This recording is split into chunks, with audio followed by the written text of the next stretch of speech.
High guys, welcome to my YouTube channel. तर आज सकाळ उठल्या मी पहिले काय केलं, रात्रीने मी झाडू धुतला होता, कारण की तो खूप खराब झाला होता आणि प्लास्टिकचा असल्यामुळे ना, म्हणून मी त्याला धुतला नसता तर धुवून वगैरे ना मी तिथेच ठेवला होता. सकाळी उठल्यानंतर आहे ना म्हटलं तो भिजायचा अजून, म्हणून मी त्याला बाहेर नेऊन सुकत घातला. त्यानंतर मी 5:30 वाजताच उठले होते. खिचडी वगैरे मी संकष्टी होती तर खिचडी वगैरे सगळी बनवून घेतली. ते फक्त डब्बा भरला आणि नंतर मला कळलं की डब्याच्या साईडला आहे ना खूप खराब आहे, म्हणून ना मी काय केलं, त्याला काढलं सुरीनी आणि ना बराच वेळ गेला तो मला काढायला. त्याच्यानंतर आहे ना मी ते घासून वगैरे धुवून ठेवलं. आणि कसं आहे ना, सकाळी उठल्या असं कामं करणं कंटाळा येतो. माझे ना उठल्यानंतर ना 5-10 मिनटं माझी झोपच उघडत नाही, म्हणजे नाही का डोळेच उघडत नाही, काय माहिती काय प्रॉब्लेम आहे, मला झोप खूप लागते.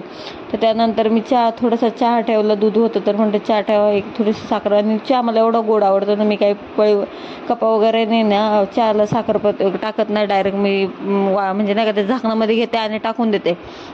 त्याच्यानंतर आहे ना मी आहे ना साई काढली आणि नंतर आंघोळ वगैरे करून जॉबला गेले. तिकडून आता मी भाजी आणायला गेले होते आणि ते ना ह्या मावशींना भाजी घेत होत्या, पाणीपुरी वगैरे नाही पण भाजी घेत होत्या. आणि मिरच्या 40 रुपये पावशेर झाल्या, तर त्यामध्ये 10 रुपयाच्याच दे. तर ती आजी देतच नव्हते 10 रुपयाच्या, बळबळ तिने 10 रुपयाच्यात ना दे म्हणून आहे ना खूप वेळाने त्यांनी आहे ना 10 रुपयाच्या अशा मुठभर एवढ्या मिरच्या दिल्या. त्या पण मग ती म्हणतात अजून देतात, ते म्हणजे जाऊ दे मरू दे. तर शेवटी म्हटलं घ्या, जाऊ दे, 10 रुपयाला किती घेणार आहे म्हणून. मग त्याने 10 रुपयाच्या मिरच्या घेतल्या आणि त्यामध्ये अजून टाक पण ते काही टाकीत नव्हती. ते म्हणते टोमॅटो घे, शेवगाची शेंग घे, पण काही घेतली नाही. त्यानंतर आम्ही भाजी बघत होतो, कोथिंबीर घेतली 10 रुपयाला गड्डी. खूपच महाग आजकाल भाज्या ना खूप महाग झाल्यात उन्हाळ्यामुळे. आणि ही होती तुमच्या इकडे ह्या भाजीला काय म्हणतात, आमच्याकडे त्याला तांदूळा म्हणतात, तुम्ही काय म्हणतात ते नाही माहीत नाही. आम्ही दुसरीकडे आलो आणि तसं शेवगाच्या शेंगा पण होत्या आणि बटाटे पण होते. तर बटाटे घ्यायचे होते आम्हाला. मग आम्ही ना एक असं बटाटा बघून वगैरे ना निवडून वगैरे घेतला.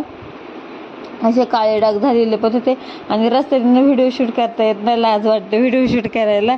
तरी पण मी ना गपचित ब्राईटनेस कमी करून असं व्हिडिओ वगैरे शूट करते. तसं आवडत नाही, म्हणजे नाही का लोकांना पण आवडत नाही, मला पण असं मोबाईल सारखं घेऊन व्हिडिओ शूट करायचं ते आवडत नाही, मला लाज वाटते. त्यानंतर आम्ही बटाटे घेतले 1 किलो. नंतर भेंडी पाहायला गेलो.